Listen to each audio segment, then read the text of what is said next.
নম্বর পারার 1 নম্বর আয়াত, উতলু মা উহিয়া ইলাইকা মিনাল কিতাব ওয়া আকিমিস সালাত ইন্নাস সালাতা তানহা আনিল ফাহশাই ওয়াল মুনকার। আল্লাহ তাআলা বলেন, ও মুহাম্মদ, উতলু, আপনি পড়েন, মা উহিয়া ইলাইক, আপনার কাছে যে ওহী কোরআন এসেছে আপনি নিয়মিত তা তিলাওয়াত করুন। ওয়া আকিমিস সালাত, 5 ওয়াক্ত নামাজ প্রতিষ্ঠিত করুন।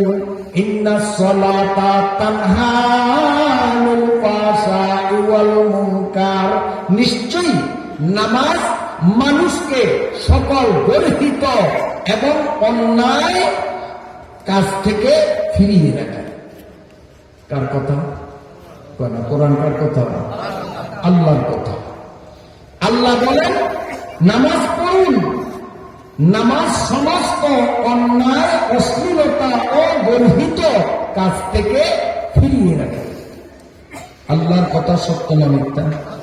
যেরকম আল্লাহর কথায় কোনো সন্দেহের সুযোগ আছে নাই, কারণ আল্লাহ নিজেই বলেছেন, যালিকাল কিতাব লা রাইবা ফীহি, this is the holy Quran, no doubt it. আল্লাহ তো চ্যালেঞ্জ করেছেন, আমি কোরআনে যা বলেছি সব অক্ষরে অক্ষরে সত্য, আল্লাহর কথার মধ্যে কোনো মিথ্যার লেশমাত্র নাই।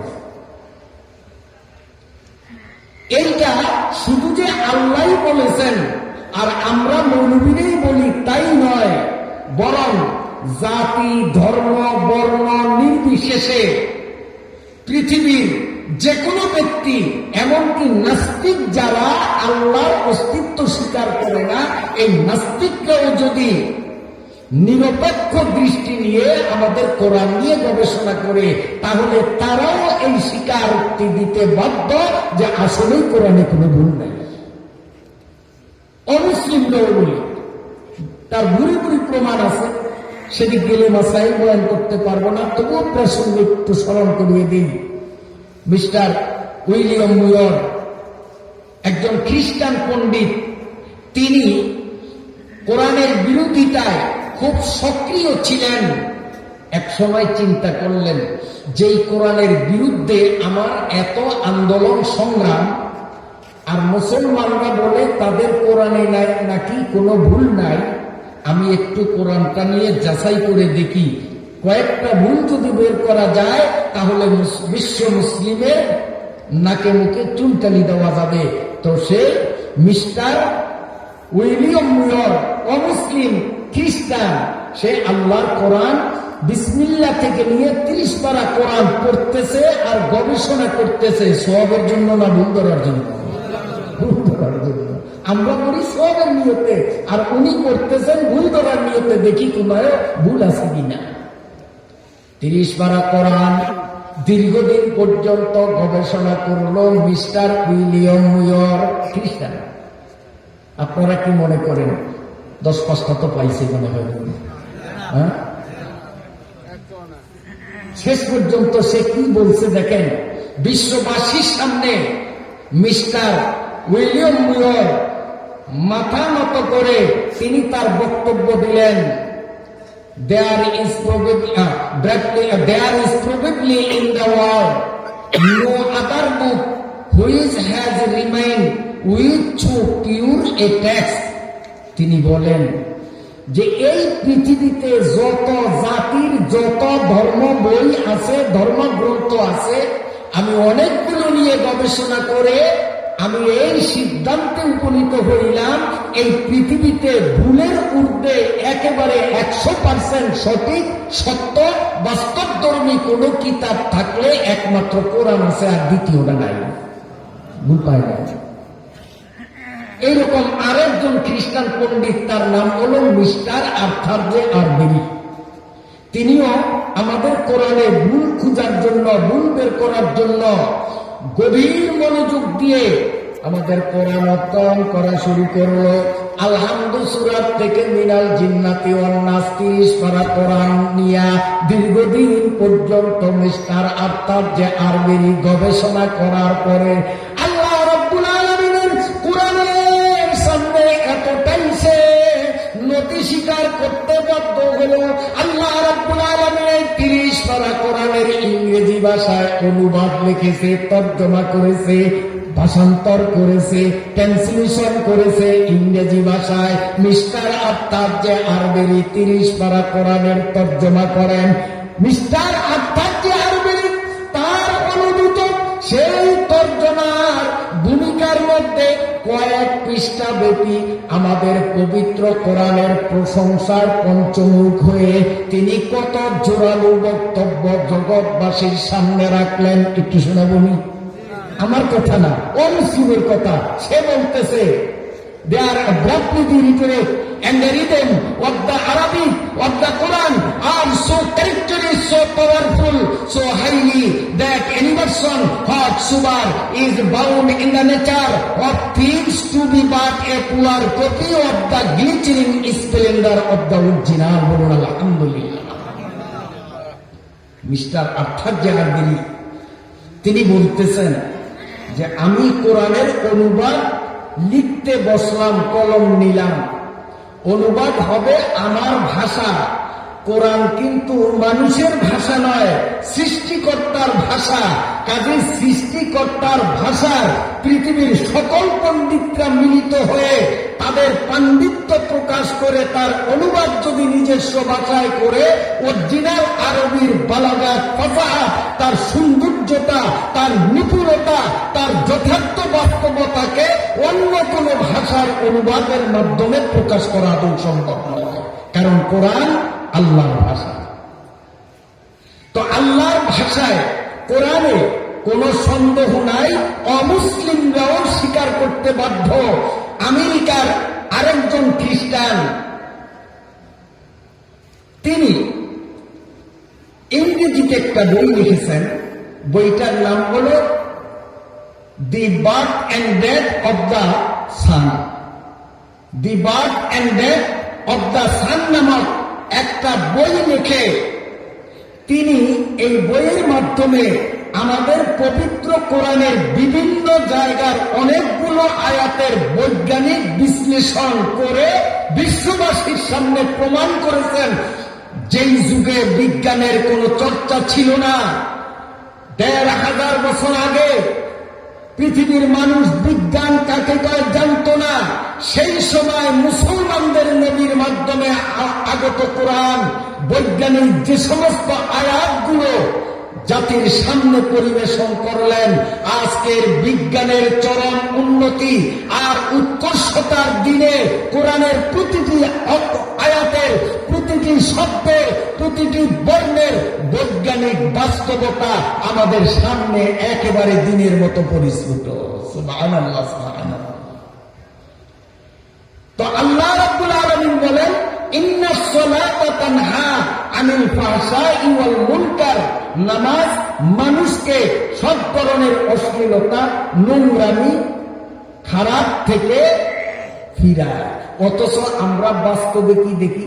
নামাজ পড়তে পড়তে কপালে দাগ পইরা গেছে, আযানের আগে মসজিদে আসে, তাহাজ্জুদও ছাড়ে না, কিন্তু তারপরেও দেখা যায় সুদি কারবার করে, তারপরেও দেখা যায় আইন ঠেলে, তারপরেও দেখা যায় কত রকম অন্যায় প্রবণতায় লিপ্ত আছে না না?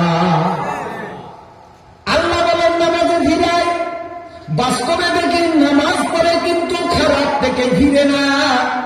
তাহলে কি আল্লাহর কালাম মিথ্যা প্রমাণিত হলো নাকি? আসলে আল্লাহর কথাই ঠিক।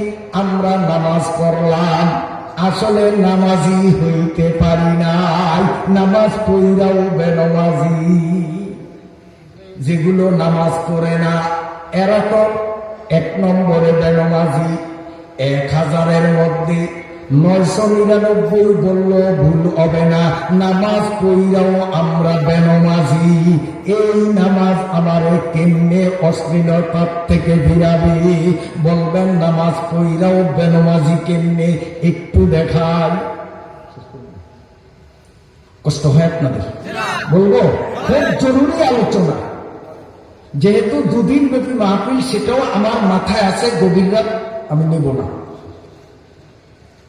বন্ধুরা আমার, আল্লাহ রাব্বুল আলামিন আখিরি জামানার নবীর উম্মতের উপরে যতগুলো শরীয়তের বিধান আমাদের স্কন্ধে চাপিয়ে দিয়েছেন, তার মধ্যে সবচেয়ে গুরুত্বপূর্ণ বিধানের নাম হলো নামাজ।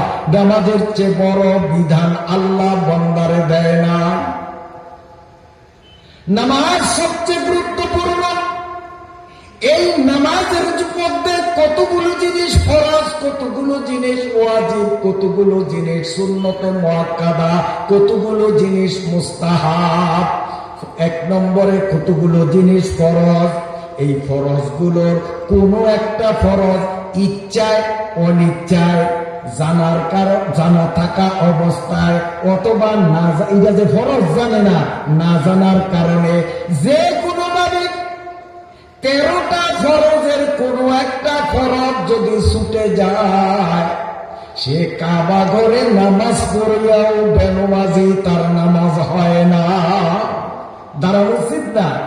মক্কা শরীফের কাবা ঘরেও যদি নামাজ পড়ে আর 13টা ফরজের কোনো একটা ফরজ যদি বাদ যায়, নামাজ হবে না, নামাজ পড়েও সে বেনমাজি। এখন আমাদের এই 13 ফরজের কত ফরজ যে ডেলি ছুটে, আমার সংক্ষিপ্ত পর্যালোচনায় আশা করি আপনারা সহজে বুঝতে পারবেন। 2 নম্বরে কতগুলো জিনিস ওয়াজিব, তার সংখ্যা হলো 14। এই 14টা ওয়াজিবের যে কোনো এক অথবা একাধিক, এক বা একের বেশি ওয়াজিব যদি ভুল বশত ছুটে যায়, নামাজের শেষ বৈঠকে ডান দিকে সালাম ফিরিয়ে অতিরিক্ত 2টি সিজদা করে আবার বসে আত্তাহিয়াতু দুরুদ দোয়া মাসুরা পড়ে নামাজ শেষ করবে, এটাকে বলে সহু সিজদা।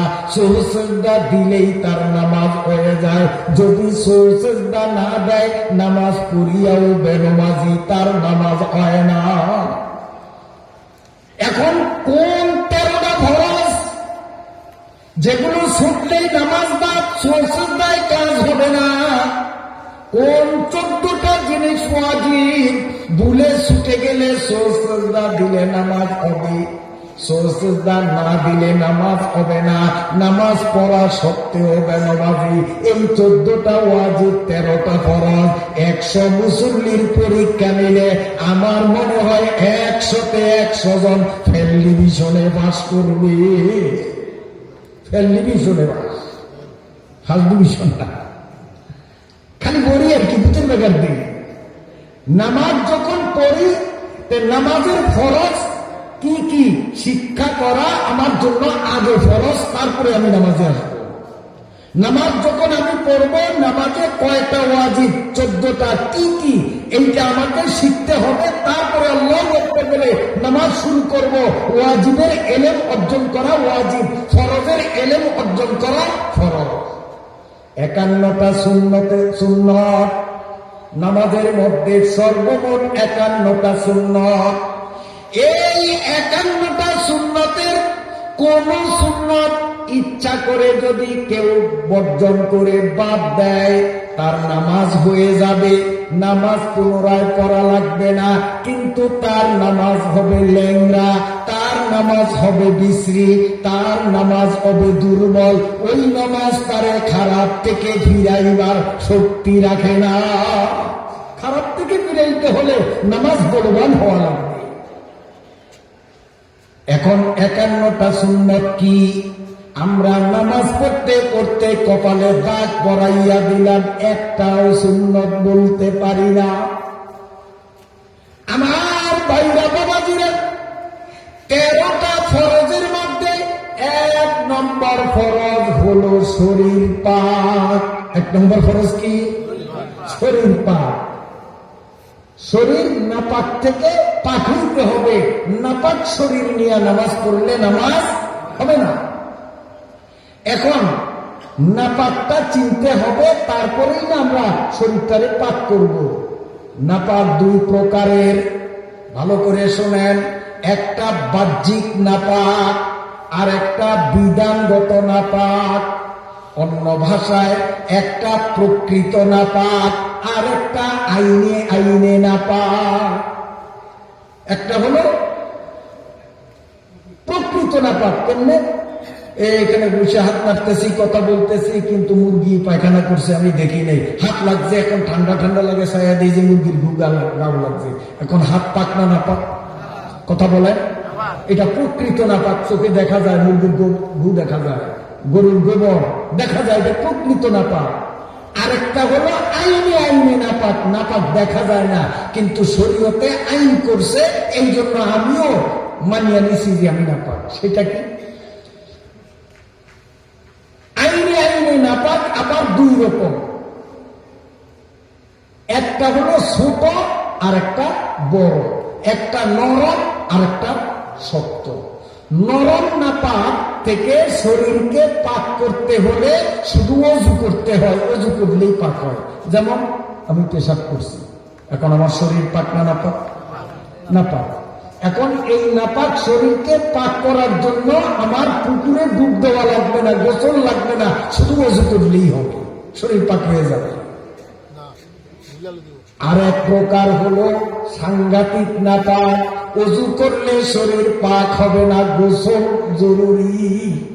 স্বামী স্ত্রীর বৈধ মিলন, নাইট প্রেসার ইত্যাদি, এই সমস্ত কারণে যদি শরীর নাপাক হয়, ওই নাপাক শরীর পাক করার জন্য গোসল বাধ্যতামূলক। এই মশালা আমাদের জানা থাকলেও বহু মানুষ গোসল করিয়াও আগোসলিয়া, গোসল করা সত্ত্বেও তার শরীর অপবিত্র, আর কানাকান 13 ফরজের 1 নম্বর ফরজেই তার বাদ পড়ে গেল। ফলে নামাজ পড়িয়াও বেনমাজি, ওই বেনমাজি অশ্লীল থেকে কেমনে ফিরবে? বলবেন কেমন? গোসল ফরজ। এখন পুকুরে নামিয়া ডুবাডুবি করিয়া গোসল করছে, কিন্তু হাত অথবা পায়ের মুখের উপরে নীল পালিশ মেয়েরা লাগায়নি, নখ পালিশ। এ আমার মেয়েরা, বৌমারা, ভালো করে শোনো, ছেলে কিংবা মেয়ে কারো হাত কিংবা পায়ের মুখের উপরে যদি নীল পালিশ মাখানো থাকে, এই নীল পালিশ থাকা অবস্থায় তারা মসজিদের পুকুরের পানি দিয়া না, সৌদি আরব যাইয়া খোদার ঘর কাবাগরের পাশে জমজম কুয়ার পানি দিয়াও যদি তুমি গোসল করো, তোমার শরীর পবিত্র হবে না। তার কারণ এই মুখ পালিশের নিচে পানি ঢোকে না, তোমার মুখের উপরে পানি পৌঁছায়নি, অতএব তোমার শরীর পাক হয় নাই। এই নাপাক শরীর নিয়ে নামাজ পড়লে নামাজ হবেনি। কথা কর, কারণ 1 নম্বর শরীর পাক, ওর শরীর তো পাক হয় না। কারণ পুরা শরীরের মধ্যে 1 চুল পরিমাণ জায়গায় যদি পানি না পৌঁছায়, তাহলে তার গোসল হয় না, ফলে সে গোসল করিয়াও আর গোসলিয়া সে না পাক। আমরা যারা পুকুরে গোসল করি, বর্তমানে অধিকাংশ বাড়িতে ঝর্ণা সিস্টেম, ঠিক না? আগে আছে ঢাকার শহর, এখন শহরে গেলেও দেখা যায় ঝর্ণা। ঝর্ণার নিচে গোসল করি কিংবা পুকুরে নেমে গোসল করি, একটা জিনিস লক্ষ্য করবেন, এই যে আমার নাভিটা দেখেন, নাভি, আমার নাভির মধ্যে কিন্তু নাট বল্টুর পেঁচের মতো কয়েকটা পেঁচ আছে। আপনারও আছে কিনা জানি না, বাড়ি যে চেক করি, পেঁচ আছে। কোন মানুষ ঝর্ণার নিচে ঘন্টার পর ঘন্টা দাঁড়িয়ে যদি মাথার উপরে পানি ঢালে, কোন মানুষ পুকুরে নেমে, নদীতে নেমে, সাগরে নেমে ঘন্টার পর ঘন্টা হাজার হাজার ডুবো যদি দেয়, ওই নাভির পেঁচের মধ্যে পানি ঢুকে না। এই জন্য ফরজ গোসল করার সময় ডান হাতের তর্জনী আঙ্গুলটারে খাড়া করিয়া নাভির পেঁচের মধ্যে একটু ঘুটাঘুটি করা লাগবে, নইলে আমি গোসল করলাম, নাভির পেঁচের মধ্যে পানি না ঢুকার কারণে আমি গোসল করিয়াও আগোসলিয়া আমার শরীর নাপাক। এই নাপাক শরীর নিয়ে কাবা ঘরে নামাজ পড়লেও নামাজ হবে না। এই জন্য ফরজ গোসল যখন আমরা করব, আমরা নারী পুরুষ উভয়ে যার যার নাভির মধ্যে নিজের আঙ্গুল দিয়ে গোটাগুটির দরকার আছে। আবার আসেন, ছোট মানের নাপাক পেশাব করলো, পায়খানা করলো, শরীর ছোট মানের নাপাক, অজু করলে পাক হয়। এই অজুর মধ্যে 4টা ফরজ। কয়টা বলেন? বিরক্ত হননি আপনারা? না কিচ্ছা একটা বলবো? এমন কিচ্ছা ব্যাডের মধ্যে আছে, কইলে আসতে আসতে একজন আরেকজনের গাড়ি ঘুরে করবেন। আবার এমন কিচ্ছা আছে, চোখ বলতে বলতে বাড়ির যাবেন, মুনাজাত দিব, সোহের বাণী তারপরে বন্ধ হইব না, বাড়ির যাবেন চোখ বলতে বলতে। এরকম কিচ্ছাও জানি। ও বন্ধু, বর্তমানের ওয়াজগুলি, তাফসীরগুলি সব কিচ্ছা ভিত্তিক। কবরে কিচ্ছার জন্য আরে ধরবে না। কয়টা কিচ্ছা জানলাম, কয়টা জানলাম না, এর জন্য আমাকে ধরবে না। আমাকে ধরবে আমার নামাজ শুদ্ধ হলো কি হলো না। এই জন্য কিচ্ছার পর্ব সম্পূর্ণরূপে বাদ দিলাম। আজকে এমন কিছু কথা বলবো, যেই কথাগুলোর দ্বারা কবরের মিজানে পৌঁছাতে আমাদের মুক্তির পথ সহজ হয়ে যায়। সকলে বলি আল্লাহুম্মা আমিন। কষ্ট হয়নি আপনাদের? বিরক্ত হয়নি আপনারা? আল্লাহ। আসেন, এই অজুর মধ্যে কয়টা ফরজ বললাম? 4টা। 1 নম্বর, চুলের গোড়া থেকে থুতনির নিচ পর্যন্ত, এই যে কানের নরম গোস্ত, এই গোস্ত থেকে এই নরম গোস্ত পর্যন্ত পূর্ণটা ধৌত করতে হবে। 1 চুল শুকনা থাকলে অজু হবে না। আর অজু না হলে তার শরীর পাক না নাপাক? নাপাক। ওই যে নোটপালিশ আছে, অজু হয় না, শরীর নাপাক। এই মুখমণ্ডলের কোন একটু জায়গায়, চুল পরিমাণ জায়গাও যদি শুষ্ক রয়ে যায়, অজু হবে না।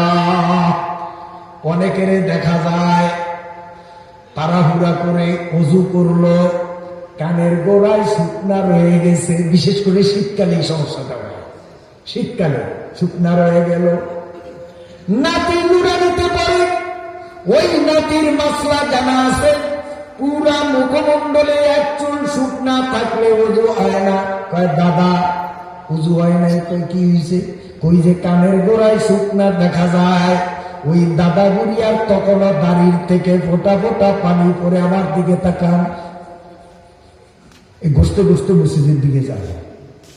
ওই যে নাতি ধরে দিছে শুকনা রয়েছে জায়গা, ওইটারে ভিজায়। হবে না, হবে না, হবে না, নামাজ হবে না। আর কানা কান 13 ফরজের 1 নম্বর ফরজ শরীর পাক। ও বুড়িয়া, আপনার শরীর পাক হয় নাই। তার কারণ মুখমণ্ডল ধোয়া ফরজ। আপনার মুখমণ্ডলের বেশিরভাগ ধুইলেন, কিন্তু অল্প একটু জায়গা ধুইলেন না, বরং মুছে করলেন। ধোয়া আর মুছে 2টা জিনিস। একটা হলো অঙ্গের উপরে এই পরিমাণ পানি ঢেলে দেওয়া যে অঙ্গটা ভিজে কিছু পরিমাণ পানি গড়িয়ে মাটিতে পড়লো, এটাকে বলে ধোয়া। আর ভিজা হাতের আর্দ্রতা দিয়ে শরীরের শুকনো জায়গাকে ঘষে ভিজিয়ে দেওয়া, এটাকে বলে মুছে করা। এই মুছের মাধ্যমে পানির ফোঁটা পড়ে না, ধোয়ার মাধ্যমে পানির ফোঁটা পড়ে, ঠিক না? এখন এই যে বুড়িয়ায় দাড়ির এই পানির ফোঁটা দিয়া ভিজাইল, ওইখান থেকে পানির ফোঁটা কয়টা পড়ছে? কথা কর। তাই এই জায়গা ধোয়া হয়েছে না মুছে হয়েছে? তো মুখ ধোয়া ফরজ না মুছে ফরজ? তো মুখ ধোয়া ফরজ, কিন্তু আমি কি করলাম? মুখের কিছু ধুইলাম, কিছু মুছে করলাম, ওযু হয় না। এই জন্য কোনো মতে যদি জানতে পারি আমার কোনো অংশ শুকনা রয়ে গেছে, সঙ্গে সঙ্গে আবার ওযুখানায় গিয়ে নতুন পানি ওখানে এই পরিমাণ দেব, ওই জায়গাটা সিক্ত হয়ে কিছু পরিমাণ পানি যেন মাটিতে পড়ে, তাহলেই আমার শরীর পবিত্র হবে। ওযু আর গোসল, এই 2টার মাধ্যমে, গোসলের মাধ্যমে বড় নাপাক থেকে শরীর পাক হয়, আর ওযুর মাধ্যমে ছোট নাপাক থেকে শরীর পাক হয়। বড় নাপাক যখন হয়, গোসলের মাধ্যমে শরীর পাক করার আগে কোরআন শরীফ পড়তে পারবে না, কোরআন শরীফ ধরতে পারবে না, ধরতেও পারবে না, মুখস্থ করতেও পারবে না। নেক প্রেশার হলো, স্বামী স্ত্রী মিলন হলো, ইত্যাদি ইত্যাদি, কতগুলো কারণ আছে। এগুলো যদি হয়, গোসল করা ব্যতীত কোরআন ধরাও যাবে না, না ধরে মুখস্থ কোরআন পড়তে পারবে না। আমার মায়েরা, আপনারা ভালো করে শুনেন, গ্রামে অনেক জায়গায় মহিলারা গ্রামের মেয়েদেরকে কোরআন শিক্ষা দেয়। আপনাদের এলাকায় আছে কিনা জানি না, কোরআন পড়ায় না। এখন এই যে কোরআনের শিক্ষিকা, ওস্তাদ যিনি, উনিও তো মানুষ। ওই যে 3 থেকে 10 দিন একটা রোগ ওনারও তো আছে। ওই অবস্থায় শরীর পাক না পাক? আগেই বলেছি না পাক। ও মা, ওই পিরিয়ড চলাকালীন আপনার শরীর না পাক, ওই অবস্থায় কোরআন ধরতেও পারবেন না, পড়তেও পারবেন না, পড়াইতেও পারবেন না। তাই বলিয়া আপনার মক্তব বন্ধ দেওয়া লাগবে না। শরীয়ত আপনার জন্য কি সুন্দর ব্যবস্থা করে দিয়েছেন বলবনি। ভালো করে শুনেন, আপনার ছাত্রীরা আপনার সামনে যখন কোরআন শরীফ খুলবে, আপনি তখন আয়াত ধরবেন না, আয়াত মুখ দিয়া পড়বেন না, শুধু বানান করবেন, মতন ছাত্রী মিলাইবে। যেমন আপনি বলবেন হামজা লাম জবর, মেয়েরা বলবে আল, আপনি বলবেন হা মিম জবর, ওরা বলবে হাম, আপনি বলবেন দাল পেশ দু, আপনার ছাত্রীরা বলবে আল হামদু, আপনার ছাত্রীরা বলবে লাম লা, আপনি বলবেন লাম লাম জের, ছাত্রীরা বলবে লিল, আপনি বলবেন লাম খারা জবর লা, ছাত্রীরা বলবেন আপনি বলবেন লাম খারা জবর, ছাত্রীরা বলবে লা, আপনি বলবেন হাজের, আর ছাত্রীরা বলবে হি। এবার বলবেন পুরাটা মিলাও, ছাত্রীরা বলবে আলহামদুলিল্লাহ। এইভাবে সবক পড়াইতে পারবেন, আপনার মুখে মিলাইয়া আলহামদুলিল্লাহ বলতে পারবেন না। শরীর বড় মানের অথবা ছোট মানের নাপাকে যদি নাপাক হয়, সরাসরি কোরআন ধরা যাবে না। যদি কোরআন ধরতেই আবশ্যক হয়, ভিন্ন কোন জিনিস দিয়ে কোরআন ধরতে সমস্যা নাই। মনে করি না কোরআন শরীফ আমার অসুবিধা নেই, বাস কোন অসুবিধা নেই, ধরলাম। বিনা উজুতে মুখস্থ করা যায়, ভিন্ন কাপড় দিয়ে আলাদা কাপড় দিয়ে ধরা যায়। কিন্তু যেই কাপড় যেইভাবে ব্যবহারের জন্য তৈরি, জামাটা যেইভাবে ব্যবহারের জন্য দর্জি বানাইছে, আমি সেভাবে পড়ছি না। পাগড়িটা যেইভাবে মাথায় পেছানোর জন্য এটাকে বানাইছে, আমি সেইভাবে পড়ছি না। লুঙ্গিটা যেইভাবে পরার জন্য তৈরি, সেইভাবে পড়ছি কিনা। নারী বা পুরুষ যেই কাপড় যেইভাবে ব্যবহারের জন্য তৈরি, ওই নিয়ম অনুসরণ করে যদি শরীরে কাপড় ফিট করে, তখন এটা আর কাপড় থাকে না। ওই কাপড় শরীয়তের আইনে শরীরের অঙ্গ হইয়া যায়। আমার উজু ছুঁইটা গেছে, অতএব আমার হাত না পাক, আমার পেট না পাক, আমার পিঠ না পাক, জামাটা আমি যেহেতু সঠিক নিয়মে পড়েছি, আমার জামাটাও না পাক, লুঙ্গিটাও না পাক, আমার পাগড়িটাও না পাক।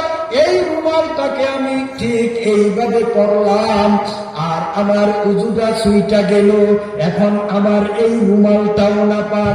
এই অবস্থায় যদি আমার রুমাল, চাদর অথবা জামার আঁচল কিংবা লুঙ্গির আঁচল দিয়ে কোরআন ধরা আর সরাসরি হাতে ধরায় কোনো বেশ কম নাই। এই জন্য কি করতে হবে, তার শরীর না পাক, কোরআন ধরার মতো ভিন্ন কোন উপকরণ তার কাছে নাই, তখন শরীর থেকে যে কোনো একটা কাপড় খুলতে হবে। রুমালটা খুলে নিলাম, এরপরে আমি রুমাল দিয়ে কোরআন ধরবো, চাদরটা খুলে নিলাম, তারপরে চাদর দিয়ে ধরবো, গামছাটা গায়ের থেকে খুলে নিলাম। লুঙ্গি খোলা যাবে না, তাই তো বুঝতে আছে। জামাটা খুলে নিলাম, এরপরে ধরলাম। সরাসরি ধরা আর পরিহিত কাপড় দিয়ে ধরা একই কথা। এটা এখন শরীরের অংশ। যখন শরীর থেকে খুলি আর এটা শরীরের অংশ না, অটো এটা পাক হয়ে যায়, অটো এটা ধোয়া লাগে না। আবার এটাকে করলাম না পাক শরীর, এটা অটো না পাক। আসলে আপনারা বিরক্ত হন মনে হয়, কষ্ট আল্লাহ। তো অজুর মাসলা আরেকটা বলি, এটা বলতে হবে কারণ চোখের নজরে পড়ে তাই বলছি। ফতুয়ার কিতাবে লেখে অজু করার পরে যেই অঙ্গগুলো অজুর মধ্যে ভিজলো এগুলাকে ভিন্ন কাপড় দিয়ে মুছে শুকিয়ে নেওয়া মুস্তাহাব, অনেক সওয়াব।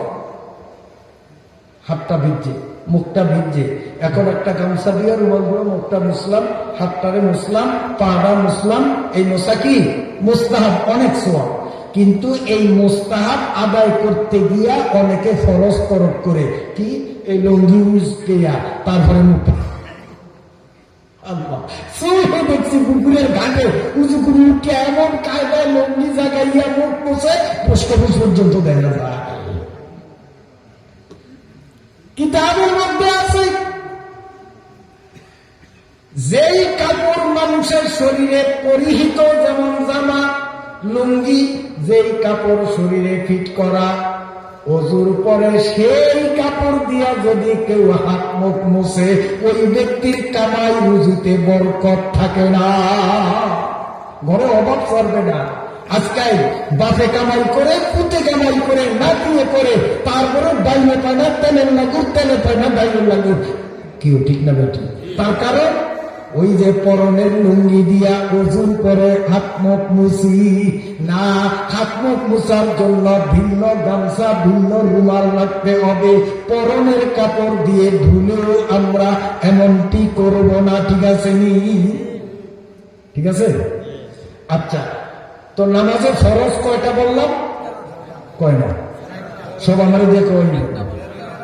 হ্যাঁ, আল্লাহ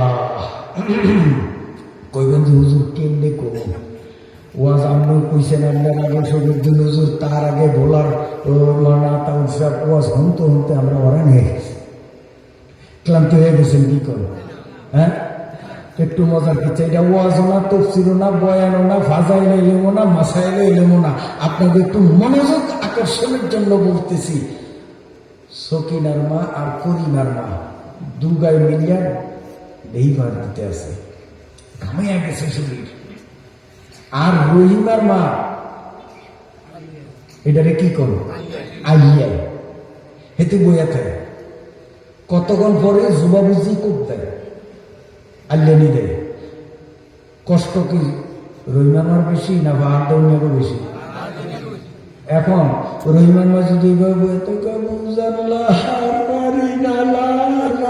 এটা মানে নাও যাইব, তুই বইয়া থাক জবা বুঝে টুকুপ মারবি, তুই তুই খেলাম তুই আর 10 পণ্যা ডেহিটারে উঠে ছাড়ে, এরা কি করবো? তা আমিও তো এই 10 পণ্যা আসমান জমিনের থেকে ভারী আল্লাহর কোরআনের মধ্যে কিনা বাহার দিতেছি, আর আপনারা একটু হোহা করে আইয়ে দিবেন।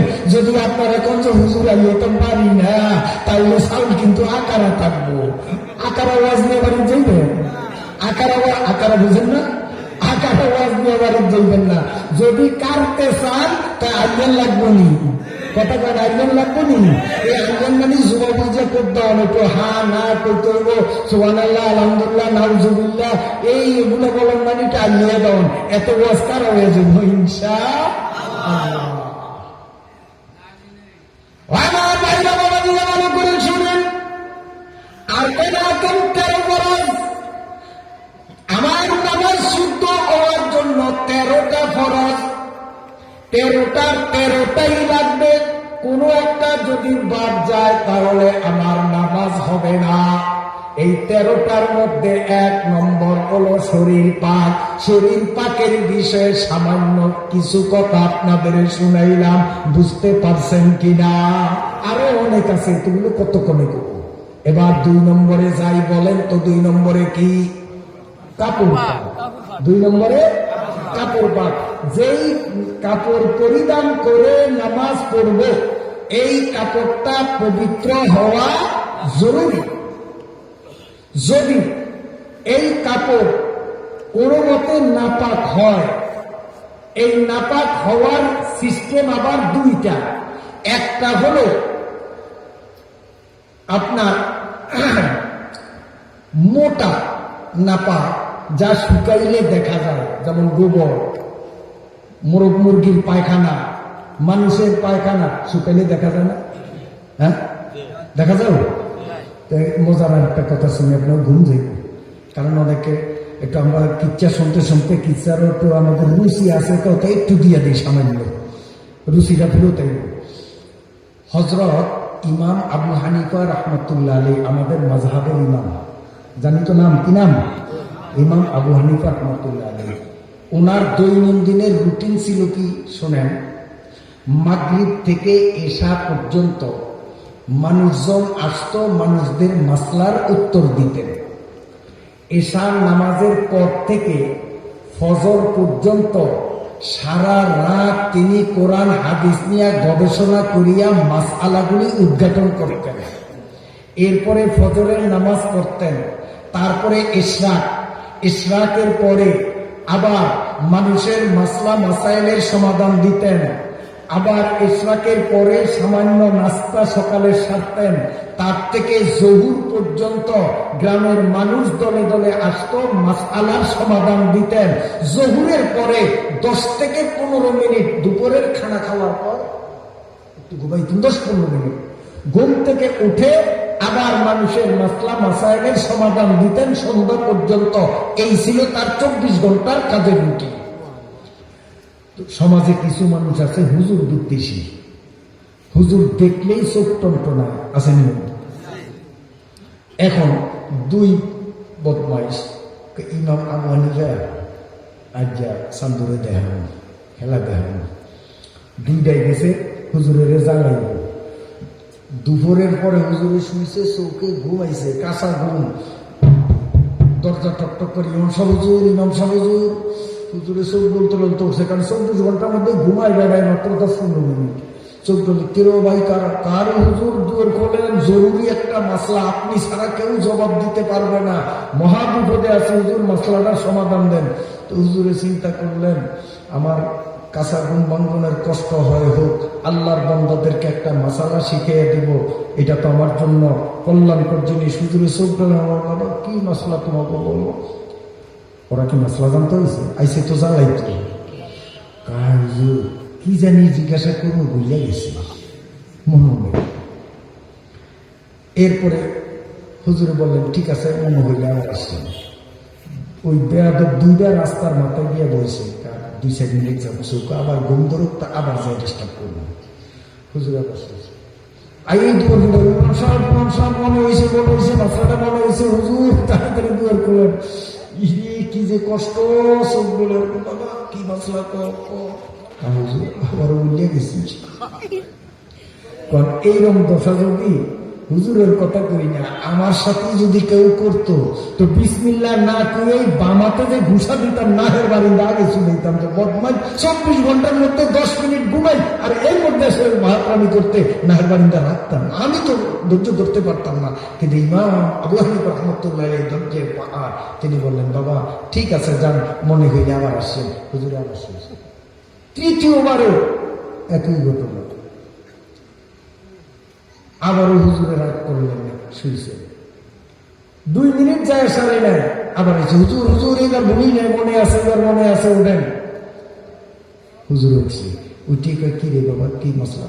হুজুর মশলাটা খুব গুরুত্বপূর্ণ, আপনি ছাড়া কেউ পারবে না, কারণ আপনি বড় ইমাম, পৃথিবীর বড় ইমাম, আপনি ছাড়া কেউ পারবে না, খুব জটিল মশলা। হুজুর কারে কস না মশলাটা কি, আমি সমাধানটা দিয়ে দিয়ে তো ভূমিকা তো আমার 2-4 মিনিট একটু ঘুম যাওয়ার চেষ্টা করি। হুজুর মশলাটা খুব কঠিন, খুব জটিল। কি মানুষের পায়খানা মিডা না সুয়া, কাঁচা ঘুমতে জানে কি মশলা জানতে চায়, ও কি মশলা জানতে হয়েছে না হুজুরের বড় জানতে হয়েছে? কোন এই মশলা আমারে জিজ্ঞাসা করলে আমার হুজ থাকতো। হুজুরে একটুও রাগ করলেন না, রাগ করিতে বাবা এমন একটা মাসলা জানতে আমারে বিরক্ত করতে আসছো, যেই মাসলা জানলেও কোনো লাভ নাই, না জানলেও কোনো ক্ষতি নাই, মানুষের ঘুম নিদানা সুরা, এটা যদি না জানি এতে কোনো সমস্যা আছে?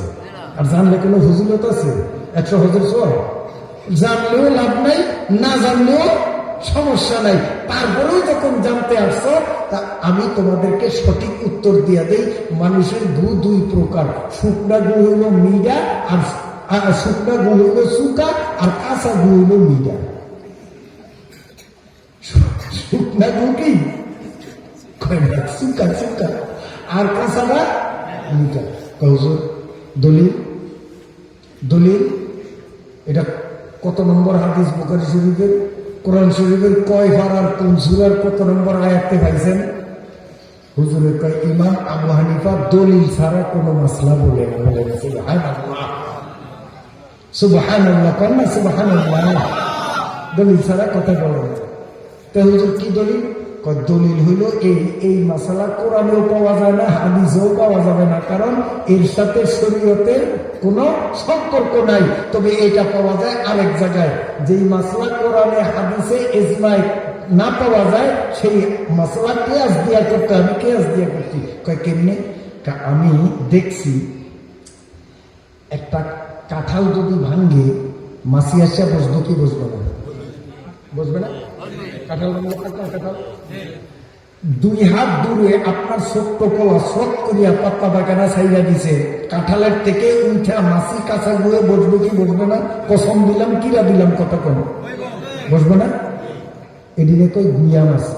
একবার গুয়ের উপরে বসে, একবার কাঁঠালে বসে, একবার গুয়ে বসে, একবার কাঁঠালে বসে, গুইয়া মাছি। এরকম গুইয়া মাছি মার্কা কিছু মুসলমান আছে। এবারে শুক্রবারে মসজিদেও দেখা যায়, হিন্দুদের পূজার সময় মন্দিরেও দেখা যায়। এগুলো গুইয়া মাছি।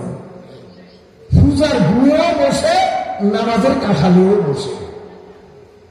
তো ইমাম আবু হানিফা কয়, তা আমি এখান থেকে চিন্তা করলাম যে মাছি কাঁঠালেও বসলো, কাঁচা পায়খানায়ও বসলো, তো কাঁঠাল যখন যেমন মিঠা, মনে হয় কাঁচা গুঁড়োও মিঠা, নাহলে কাঁচা গুঁড়ো বসলো কা।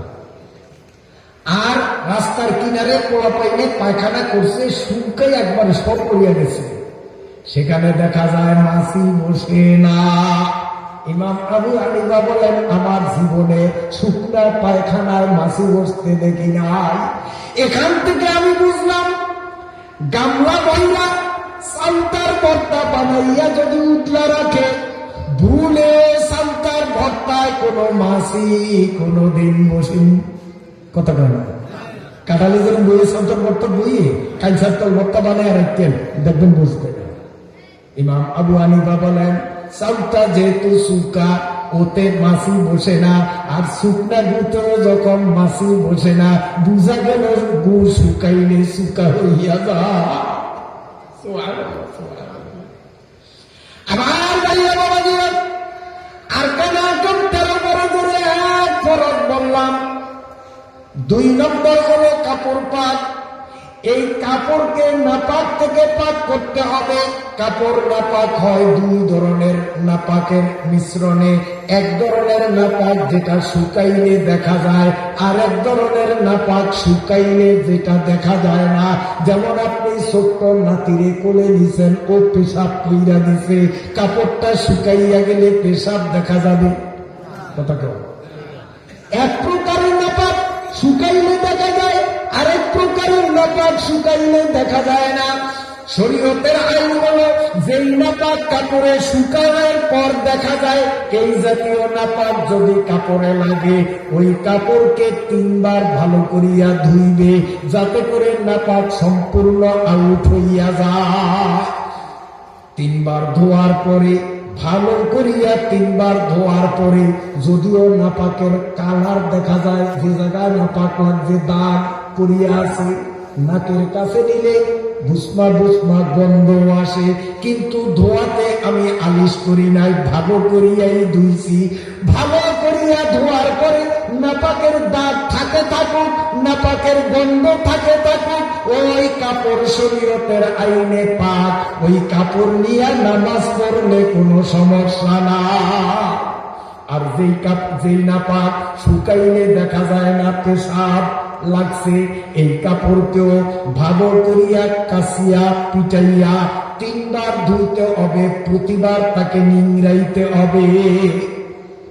প্রতিবার নিংড়াইয়া 3 বার যখন যখন ধৌত করব তখন আমার কাপড় পবিত্র হইয়া যাবে।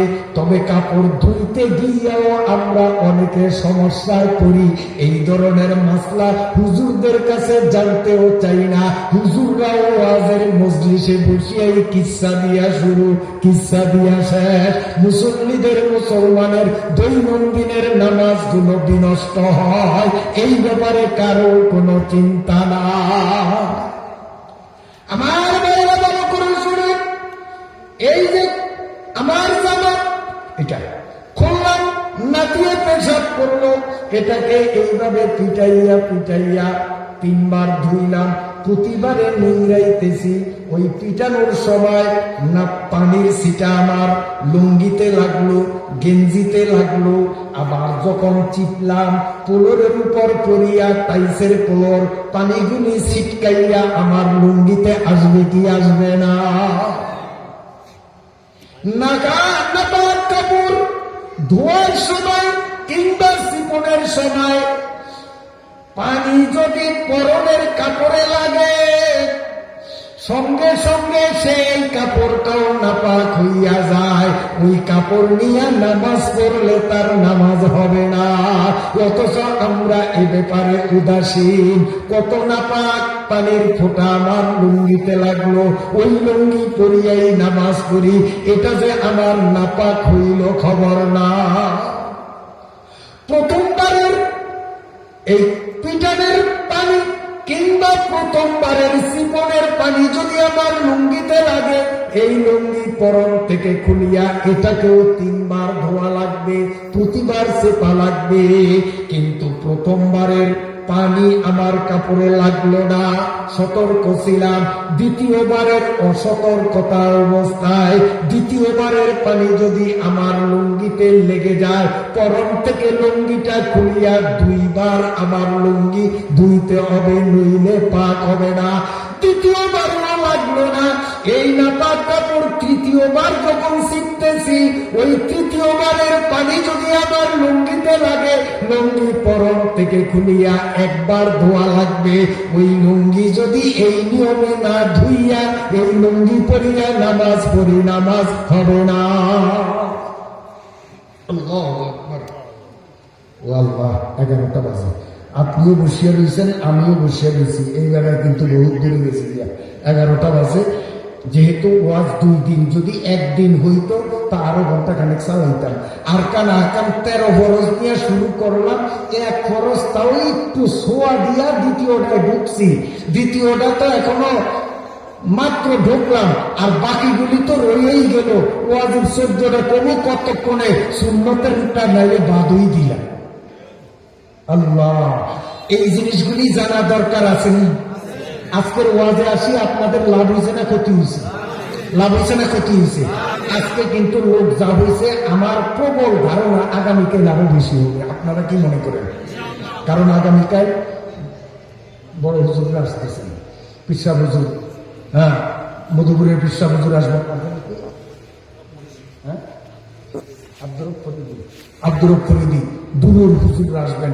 আমাদের দেশের কিছু মানুষ আছে, ও আজ যাইব নবী হলে তো আমার বাইদারের মানুষ, আমাকে এই মুসলিমকেই নমতি করছে। এই তোর ওয়াজে কি যাই, কাল যাইব দূরের হুজুর, কাল যাবো, আছে না? আর কথা কম তুচ্ছ করছে, নবী হলে তো আমার মুসলিম নমতি করছে, এই তোর ওয়াজে কি আমার। তা